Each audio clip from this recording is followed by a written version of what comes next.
Well, people, it's that time again. Time to fix something else on the boat, like usual. Today, we're going to be working on the fuel pump on my Mercury outboard engine. For some damn reason it decided it wanted to quit, so I bought the diaphragm, rebuild kit, and the gaskets.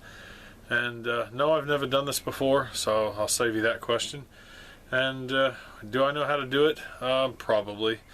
And if you're wondering how, because I've never done it before, let's just say I've built enough car engines and worked on enough vehicles that fuel pumps aren't too much different.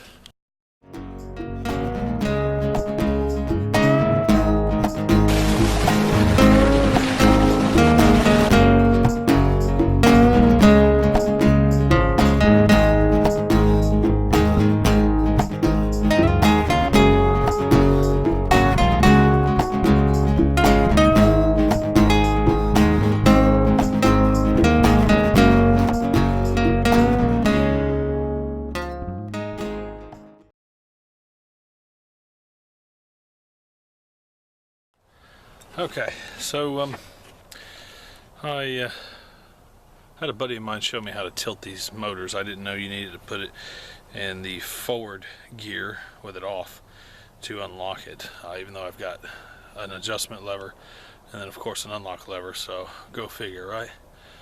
So anyway, I've just got everything prepped. I pulled the motor, got it tilted, and you know, the fuel pump is actually right here, and I got a that's the out port, and then the in port down here, and then this is just a water coolant tube. It comes from the water pump. So I'm going to pull this off due to my limitations of brackets. I will not be able to give you a direct view, but I'll set the camera up as best I can, so, and we'll see what happens.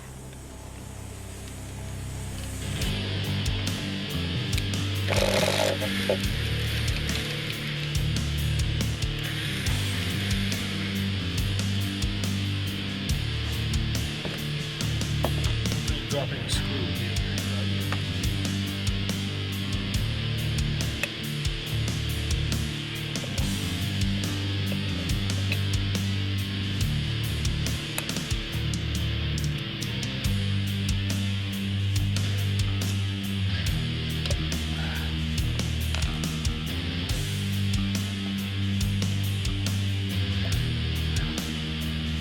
Just to give you an idea what I'm working with here, this pin that you see right there, one of the cam lobes pushes that, and it's basically a diaphragm. It pumps fuel from the tank to the motor or the carburetor. So, of course, I'm getting gas all over me. So at this point, I'm going to take the 4 screws out on the back and go ahead and get this thing tore apart and put a daggone kit back in it, get it rebuilt.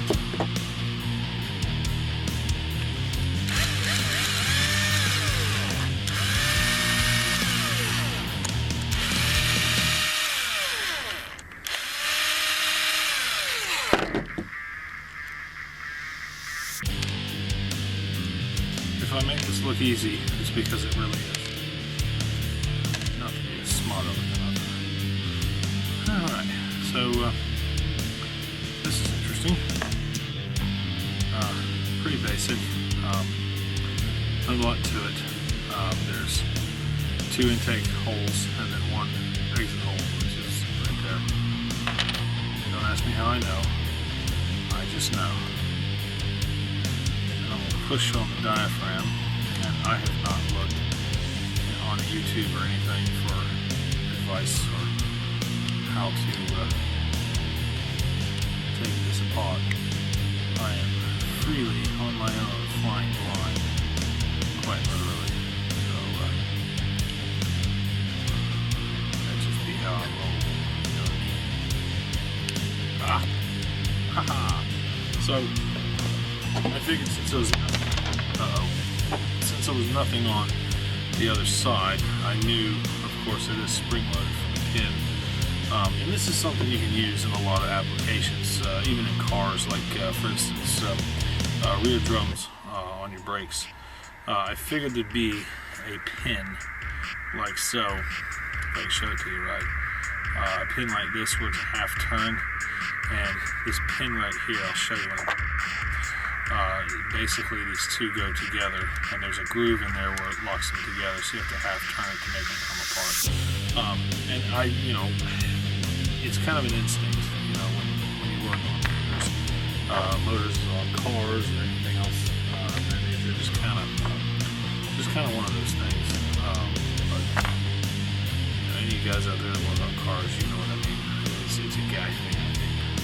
But to give credit to the ladies, there's a lot of ladies out there that work on cars too. Like my sister, she's a gearhead, so she races her car down the track. So I can't say, that there aren't any out there. So anyway, 2 more screws, and of course I can't see the screen. So these 2 screws. This is just what I would call a fuel plate. 2 screws that hold that in there. And of course it's probably not gonna come out like I want, so I'm gonna go find something that I can pick it up with. So be right back. Back again. Had to get a towel while I was at it. Unfortunately, there's some oil from the cam that is getting on the deck. That's not a good idea.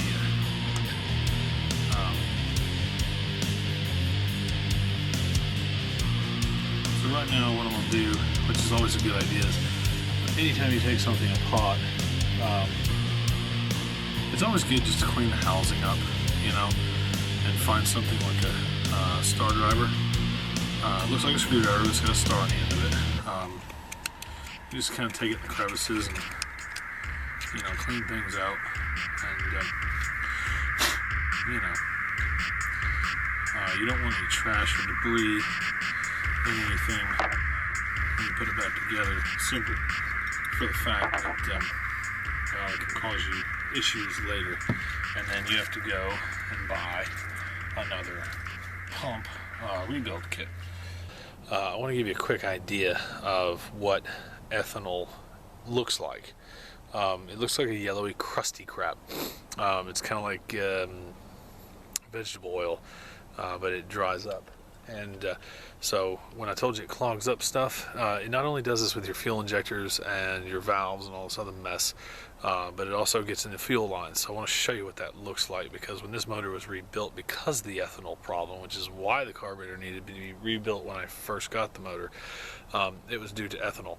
And so what they didn't do is they didn't clean out or replace the actual fuel line tubes. So this gives me a perfect opportunity, since the pump's off, to actually show you what that looks like.